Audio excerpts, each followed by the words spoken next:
Check. 1, 2, 3. The D. Brief. This is the D Brief. Your guide to Detroit. Your guide to Detroit's arts and entertainment scene. This is the D Brief. Hello and welcome to the Debrief. I'm your co-host. My name is Seth Wrestler. I'm Becky Scarcello. And you like wine. I love wine. So do I. Yeah. You can tell. Is that a wine belly, a beer belly? I think it's a little That's of more both. beer. Yeah. No, I'd say it's equal parts. You know, it's like skinny French women drink wine. It's a much thinner beverage. I'm hanging out at the wrong places then.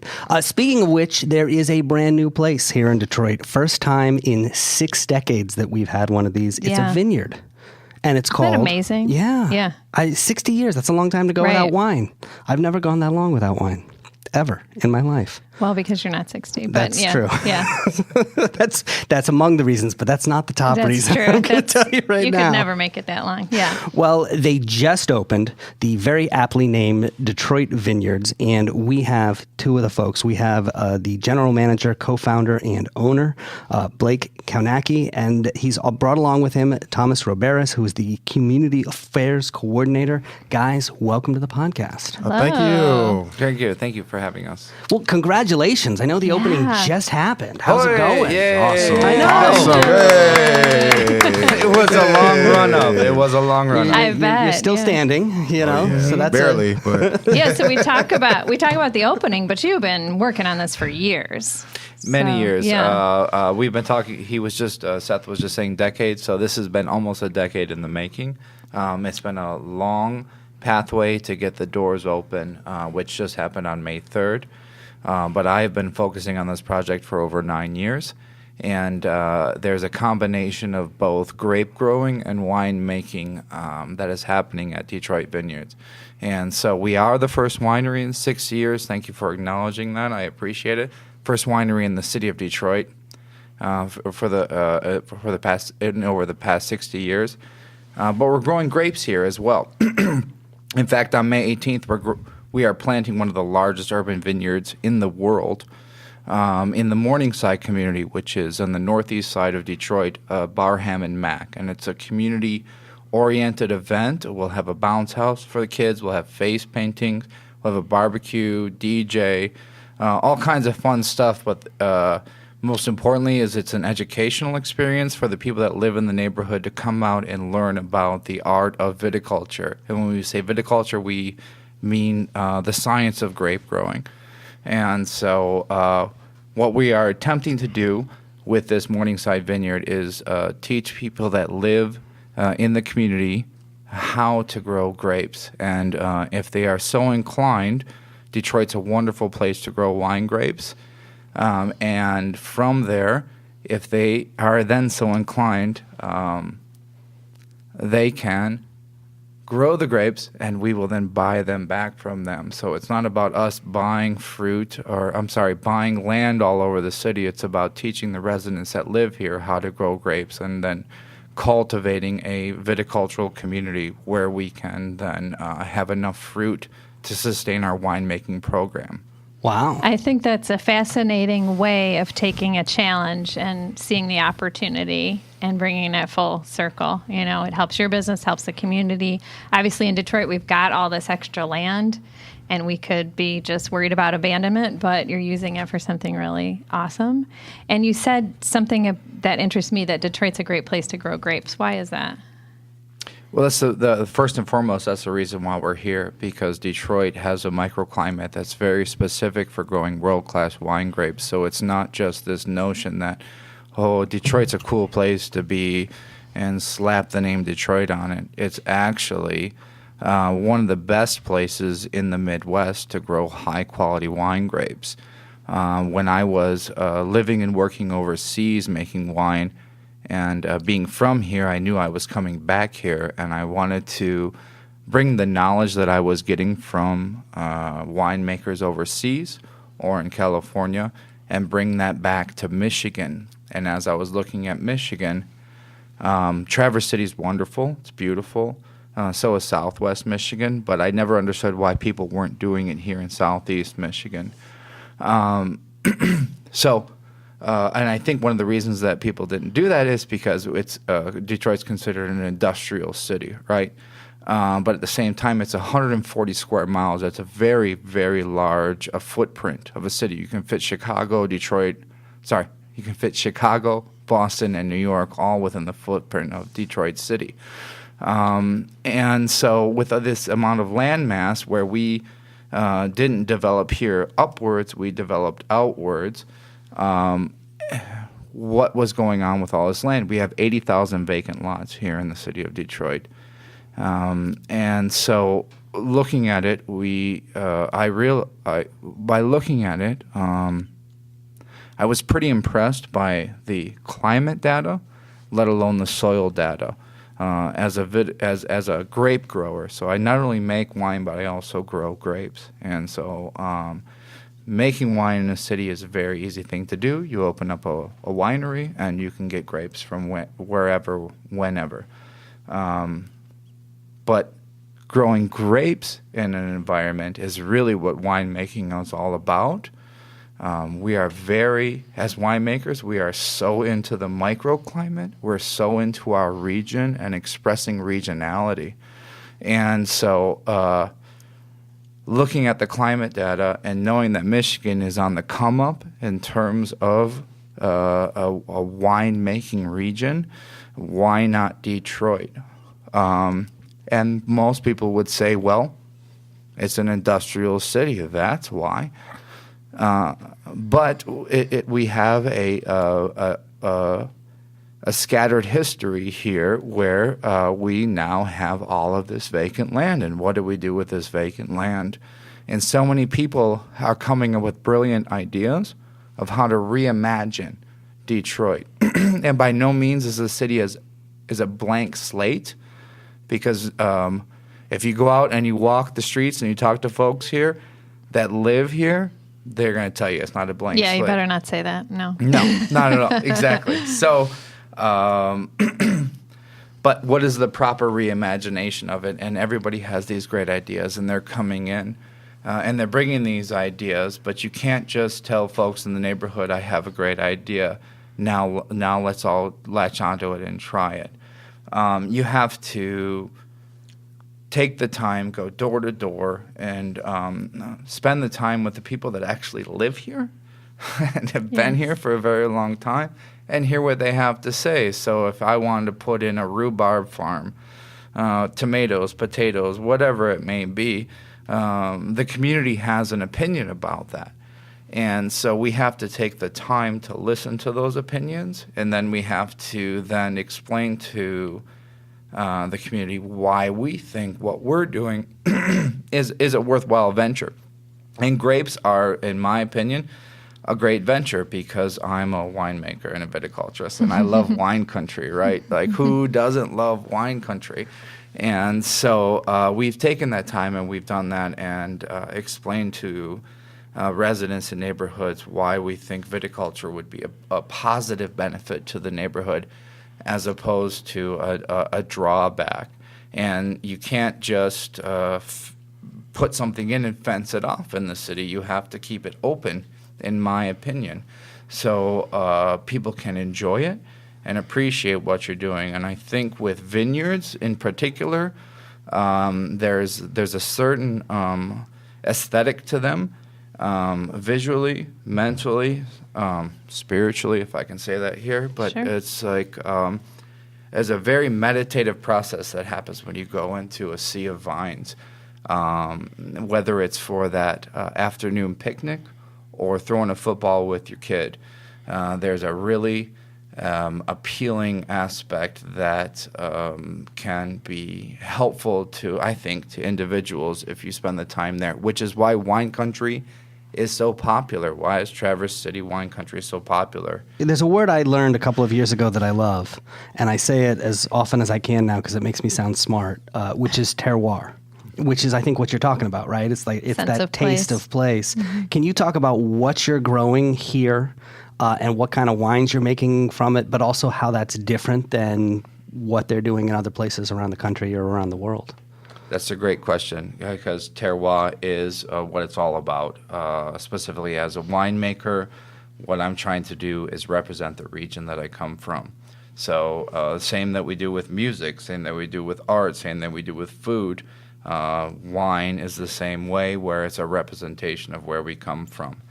And so the terroir is very important to a winemaker because the grapes are a reflection of the sun, the rain, the soil, the agricultural means of doing things. I'm sorry, I'm lost for words here, but terroir is essential because we always want to represent where we come from. It's really easy. Again, we can jump back to what I was saying earlier. It's really easy to open up a winery in Chicago, but you're not going to get Chicago grapes because the land is too expensive in Chicago. You can't grow grapes there.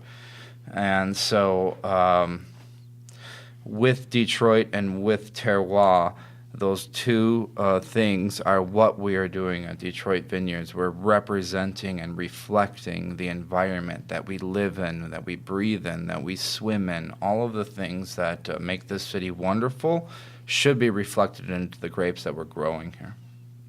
And so that's reds, whites, rosés. What do you got? We cover the gamut. So it starts with whites, and then we move our way down the list through rosés into reds, and then we also do meads and ciders. So from the whites to the reds, we do semi-dry, bone-dry, something a little bit sweet. Sugar does really well in terms of wine sales. So we have something sweet, something that kind of covers everybody's palate.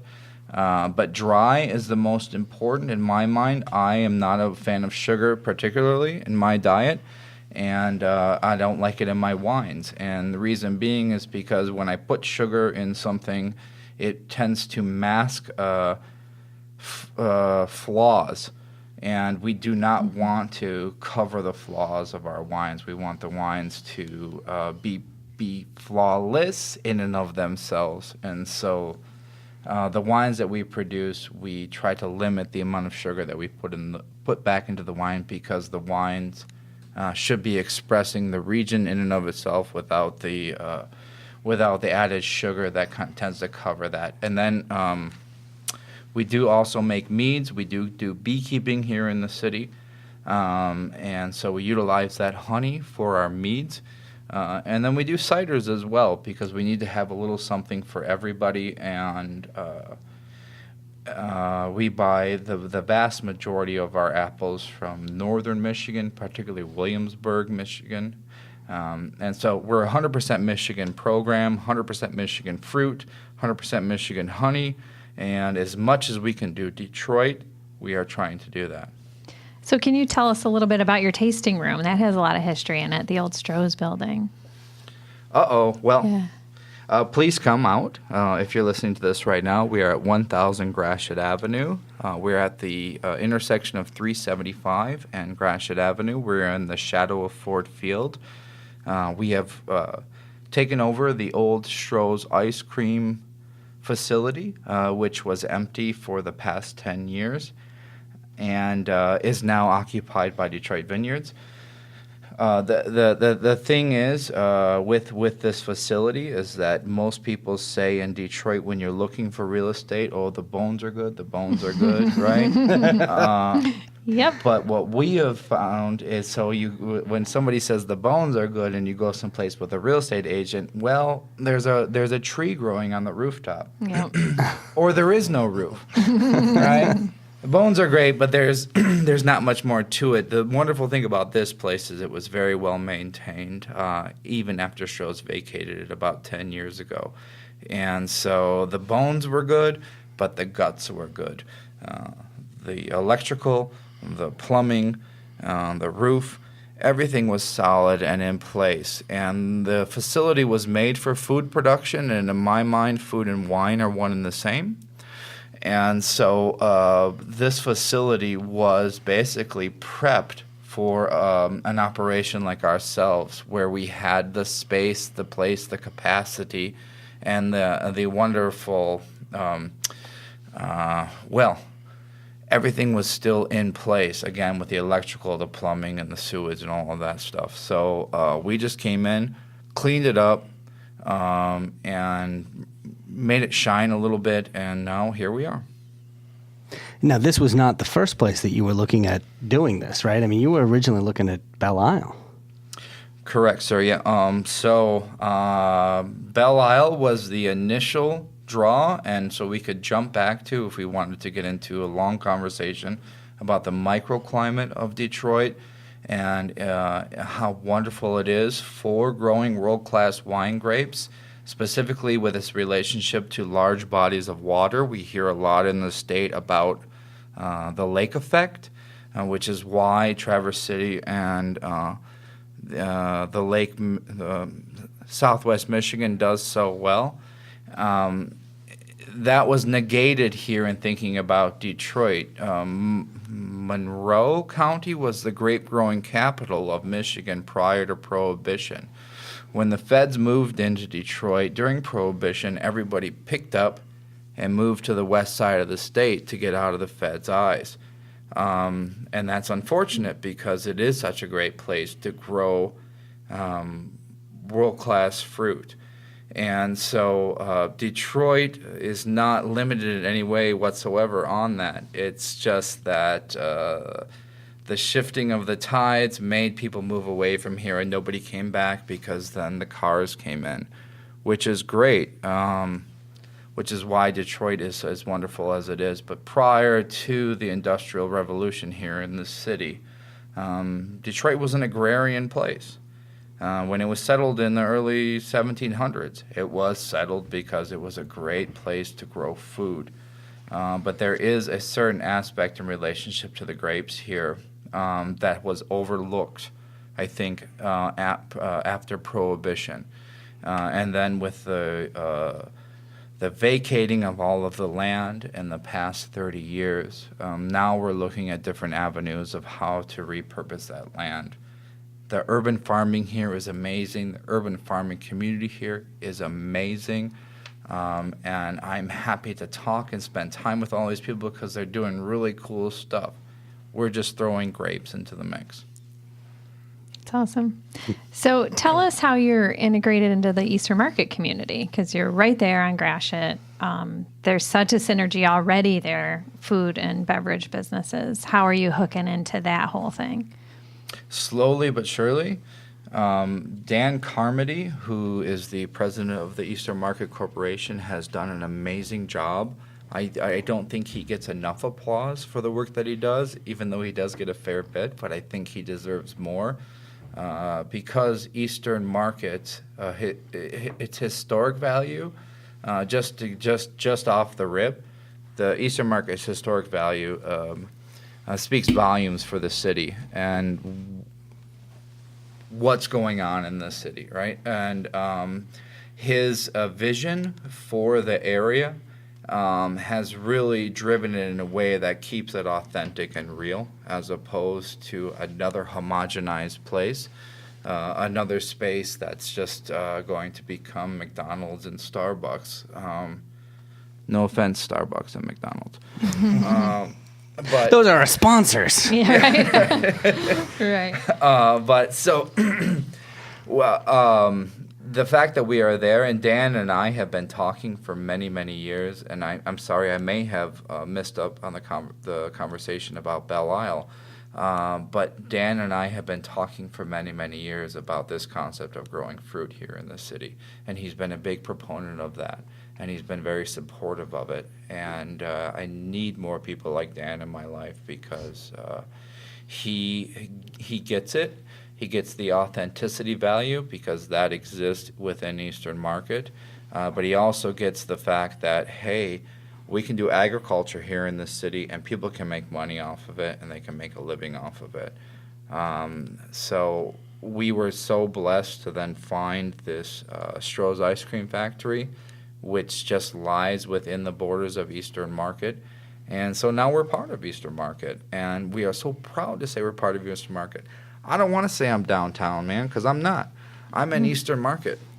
And I'm really glad that we are there. And I want to be part of that growth that we see in our Eastern market. And I think if you look at the long-term goals for the Eastern market, we really fit the model there because there is so much vacant land around the market, and how is that repurposed? One of the thought processes for that is planting vineyards and creating more green space, whether it be vineyards or whether it be tomatoes, rhubarbs, potatoes, you name it. But vines and wines seem to fit accordingly because now we are there with a winery, and so we should be growing grapes there in the market.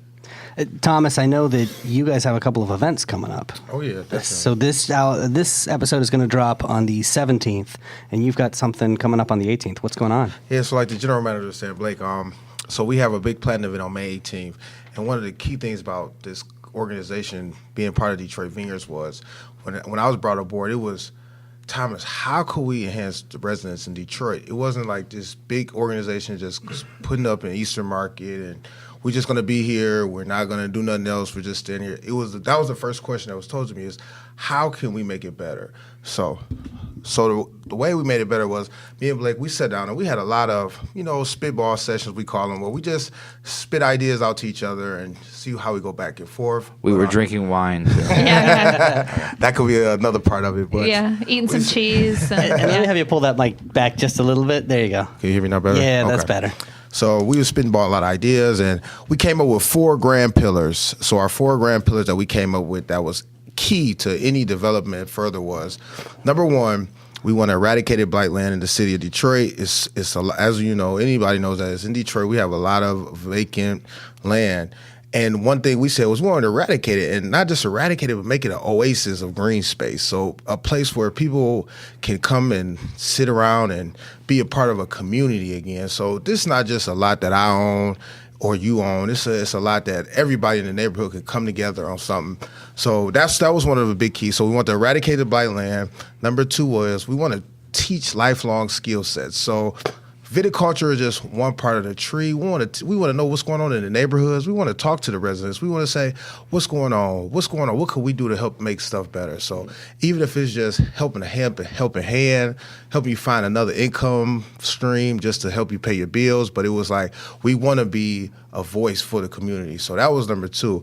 Number 3 was we want to definitely raise everybody's property values. We want the values of these vacant homes in these neighborhoods where you see a whole block of lots and 3 houses across the street. We want to make sure that we can make sure these property values can go up. And what would be nothing more beautiful and aesthetic for a neighborhood is a beautiful vineyard. And like the one on Beaconsfield, which on the corner of Barham that we planted, we looked at it when we did the infrastructure. We say, wow, it's vacant houses across the street. But that goes with the story. It's like, we got these vacant houses across the street. We got this land, this massive land, 3/4 of an acre that we planted, and we just want to change the whole dynamics of the culture in the neighborhoods, and we want to be the innovators of change. That was the great things. And the number 1 rule of all of them. Wait! Before he jumps into number 4, because the number 4 is most important. But when we're talking about eradicating blighted land and raising property values, you need to think about if you put a tennis court, a pool,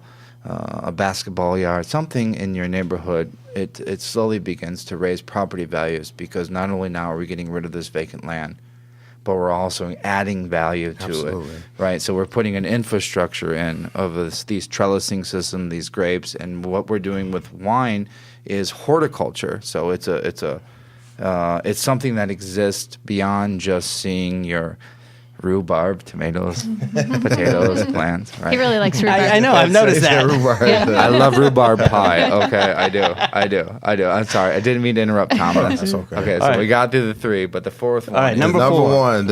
Number one, the most Yeah. grand rule is that we want to put additional income in residents' pockets. That is the number 1. So like on Barham, our big event coming up on May 18th, that is going to be one of the biggest things about this event is that we're going to be training residents how to actually put this viticulture, how to actually put a vineyard in your own lot next door to you. You can pay $100 for this lot. We'll teach you how to set up the infrastructure. We'll teach you how to plant the vines.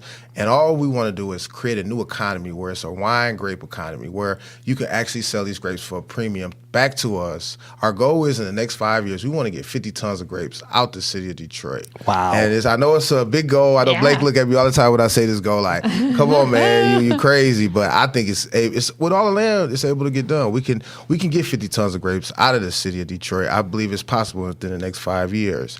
And the great thing about this is that you always got your Eastern Market, you got your downtown, you got your midtown. Everybody talks about these areas of the city where everybody talks about. But what about the northwest side of Detroit or the east side of Detroit? So it's so many other areas where residents are yearning for the next big project or something that's just great to happen. So like for our Morningside Vineyard, this is totally far away from Eastern Market. It's not close to downtown Detroit. This is actually in the neighborhoods where the residents of the city of Detroit live at. So that is the best thing. Where I live at. So not just the residents, me included. So that's the great thing about this company is that we want to work with the people in the neighborhood. We want to go hand in hand with the people in the neighborhood, like this community event we have going on. Working with the Black Club president, me and Blake, the Morningside community. You know what she said? The greatest thing about this event we doing on May 18th, she said that, wow, y'all want the kids involved. And when y'all said that y'all want the kids involved, you'd be surprised how many parents said, now I want to be a part of it. So, that's the big thing. That's the future. That's the future of Detroit. It's not us. It's those 6-year-olds or 7-year-olds, 8-year-olds that may need a vision or may need a direction somewhere. So this is one of the great things about this program. So who should come on the 18th? Everybody. Everybody. People who are interested, who have a plot of land or can get a plot of land, like a lot, like you're saying. Even if you don't have a plot of land, this will give you the idea to put the growth into your mind. Well, yeah, you know what? Maybe I can buy a plot of land. So we want everybody to come out. We want everybody to come out and enjoy. We got volunteers that will be there. So it's not like you have to come out there and do harsh labor. We want you to just come out, sit back, enjoy with your community, hand in hand. Let's work together. Let's start this. Let's start this new journey that we're embarking on. Being part of this new endeavor. Just be a part of it. Because one of the greatest things I'm going to say, and I'm going to leave it is that, you don't learn about that in the city. Growing up, this is access to something that's great because right now in the southern hemisphere of the world, it's harvest time. So right now you can pack your bags. You can go somewhere like Australia, for example. Winemakers will gladly pick you up, make you a cellar hand. Now you in a whole new environment. You learn a whole new way of life. Now you come back to your city and look at the value that you added back to the city. So that's what I'm so passionate about. I'm so excited about. May 18th is just going to be a great day for the city of Detroit. It's a great day in history. It's a great day. One day they're going to be talking about this 20 years from now and saying, wow, that was crazy. Abandoned houses across the street. Cheers to that. Yes, Cheers to that. yes. And Thomas is an amazing ambassador for this company. I can tell. Yeah, he speaks to exactly what we're talking Yeah. about. So when we're talking about working with kids, we remove the alcohol aspect, Sure. right? Because we all like to have a glass of wine at the end of the day. But how do we get kids involved? And so it's farming. Farming is fun. Fruit is fun. Stomping grapes is fun. Therapeutic. Right. Where I'm from, we used to call that grape juice. Grape juice. Yes. Yeah. So And you have something else on May 25th. I didn't want to forget to get in. do Michigan we have Wine on? Day. Michigan Wine International. It's National Wine Day. And down at the Stroh's Ice Cream Building, 1000 Gratian, we'll be having a grand celebration to celebrate wine. Come down, get your tastings, taste Michigan on, taste the best wine getting produced, bottled, and manufactured in the city of Detroit, right down in the old Stroh's Ice Cream That's Building. right. And Detroit City, Detroit City. all day, every day. All right, Love guys. it. We're going to play a little game. Are you guys ready? Let's do Let's it. do it. Hey, we're serious around here. Here's how this works. We're going to ask you for a series of rapid-fire recommendations. Just tell us the first thing that comes to your mind. We'll get an answer from each of you. Starting with this, we've been talking about wine, but when you guys like to go out for a nice cocktail in the Detroit area, where do you like to go? Monarch Club, Oh, my old fashioned. Right? Oh, I'm about to go Cutters. Cutters down at Eastern Market. Nice. Cut it up, Margaret. Nice. What was you both grew up here. Absolutely. What was your favorite place to go as a kid? Mine, that's easy. Easter market. Saturday morning, me and my mother and my little sister go across the bridge, smell the fresh incense, going on to the Gratiot Central Market. We have been doing that in my family. Literally, when they say Detroiters have been going to Easter market, that is a true story. My mother went. My grandma started the tradition. That has just been a tradition. Every Saturday, you go get to see the fresh meat. I go to Rocky Peanut Company when I was a little kid. I get all my little candy for the week in the bags. It was great. Belle. Oh, nice. Hands down. My grandparents used to make me strip down to my tidy whities and jump in the river. They were there every weekend. Nice. Yeah. Well, it looks like hopefully the weather's going to break soon. What is your favorite thing about Detroit in the summer? Oh, the Wednesday night Shane Park Jazz Series. The Wednesday night series. Oh, that's the best. You get the best music, best entertainment on Wednesday night. Oh, have you ever been? You No, guys yeah. been? I haven't. Oh, yeah. Oh, that's the best. I would Best, second best. that. It's a good one. Nice. And you? Riverwalk. Oh, okay. Hands Yes. down. You cannot be in the city in the summertime and not go down to the Yeah. Riverwalk. I mean, it's just and the work that they've done is amazing. If you had a time machine, what moment in time in history in Detroit would you like to go back to experience? 1901, the first Model T car was built down the manufacturing line. I think it was Highland Park, but that's not classified as Detroit, but it still was. It started in Detroit, but I would say back when the Model T was first originated, I would love to see that era in life because it was just a big boom. Then they had the great migration from the South. Everybody started coming up north. I would love to have been a part of that time to see how that would the factories when it was just starting. And I would say 1701 when the city was founded. Particularly 1702 when Cadillac planted the very first vineyard in Michigan or the Midwest here on the Straits of the Detroit River. Amazing. All right. Awesome. You guys are great. I know. Well, look, Hey. congratulations on the big opening. I know it's a huge deal. I know it's been a Yeah. long time coming, and we really appreciate you taking the time out of your busy schedule to come chat with us about all this. Yeah. So, We this can't is wait to fantastic. visit. Have us back, please. Absolutely, Yeah. absolutely. All right. And if people want to find out more about the events coming up on the 18th or the 25th, where can they go online? They can go on our website, detroit.wine, and they also can check us out on Facebook. We have it posted as an event right now. And don't miss it, folks. Detroit.wine. It's a thing.wine. Detroit.wine. I love it. That's a perfect website. And of course, they can go visit you in person. It's 1000 Gratiot Avenue. Thanks so much, guys. We really appreciate you coming. Thank you you. so much. Cheers. Really appreciate Appreciate you it. having us out. All right. Yeah. Until next time, Detroit's moving. Keep up. Well. The D Brief. Your guide to Detroit's arts and entertainment scene.